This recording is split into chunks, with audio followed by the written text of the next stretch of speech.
Brian Tyler, Emmy-nominated composer for 1883. You and your co-composer, Brett and Vivian, also work on Yellowstone. So where did you guys Yeah. start in creating a music language for 1883 while also keeping it in the Yellowstone universe? You know, the thing is, when I work with Taylor Sheridan, he's amazing. Who directs and produces and writes Yellowstone in 1883.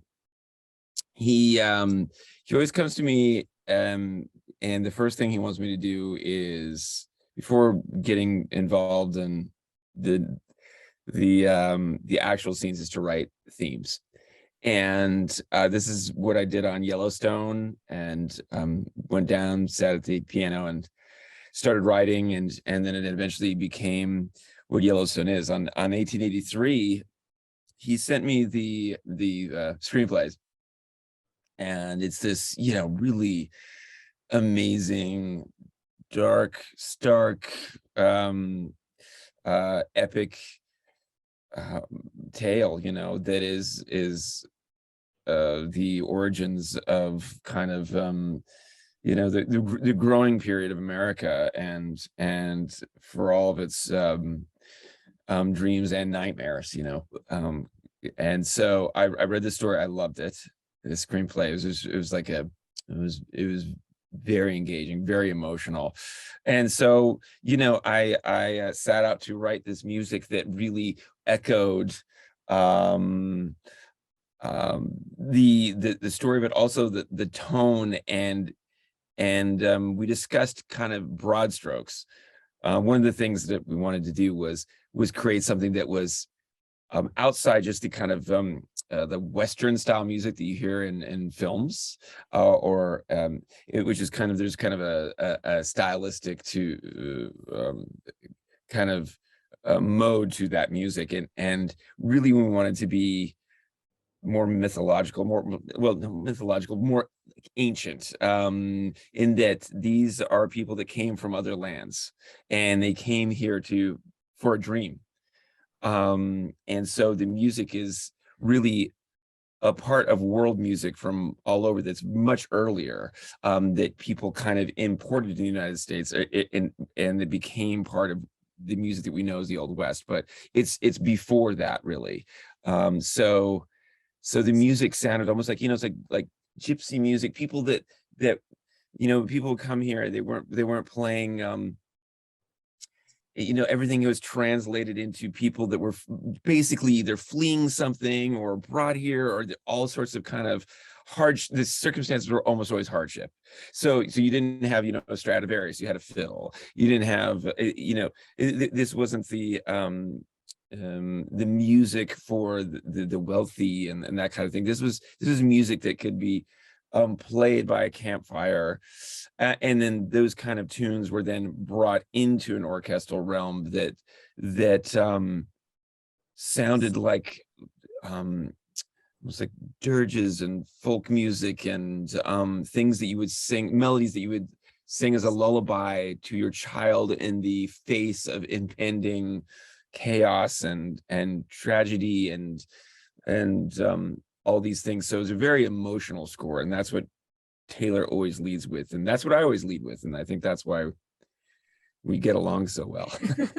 I do love, we'll get to like the main theme in a second, but I love what you're saying about like the sound, because it's very like old timing, the fiddle. It does feel like it's like an immigration or like a migration of instruments. So what kind of instruments actually use to achieve that?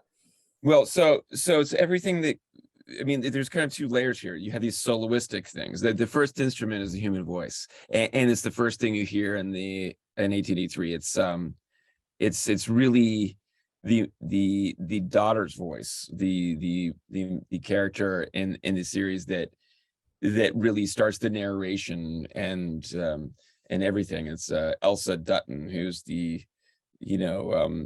story of the Duttons is Yellowstone and 1883. So it's the daughter in this story, and she ends up being really the haunting voice, very literally and figuratively, throughout this whole thing, because of her story arc. And so that starts, then you hear the hurdy-gurdy doing the same melody, which is this kind of really old instrument that sounds it sounds like it's out of time. It's not something that's really used today, but then set against those themes that are very like again, like a tragic lullaby or melody that you would sing both at a birth and a funeral.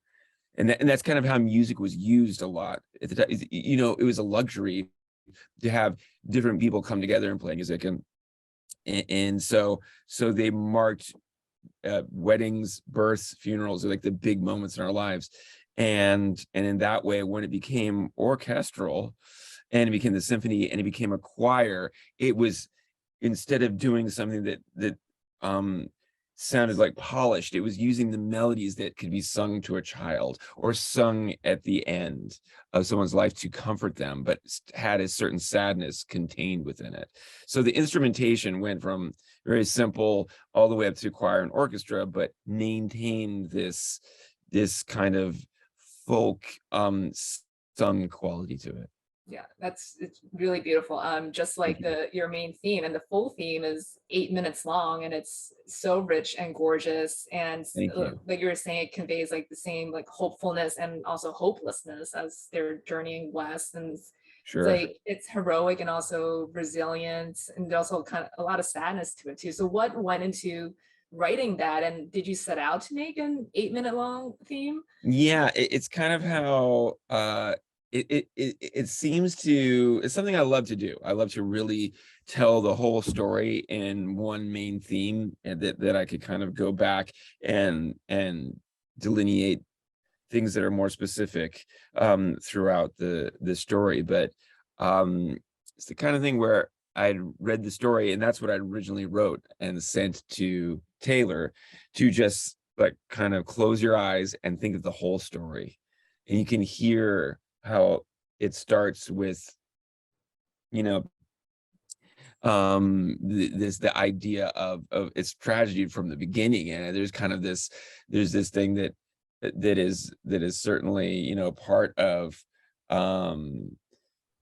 you know, the storyline, which kind of is this idea that it's the American, you know, the pursuit of these people for their dream was also a nightmare at the same time. And that's something that's said within this storyline. And it's kind of the gloss sometimes of history, depending on who it's told by, can gloss over those dark portions, which the story does not. It dives deep into it. So writing such a, you know, writing a piece that was 8 minutes for a theme, it needed to capture kind of these moments of aspiration and hope, but also the other side, the tragedy and losing children and loved ones to all sorts of the elements, or to greed, or to, you know, all of these things that are part of the human experience.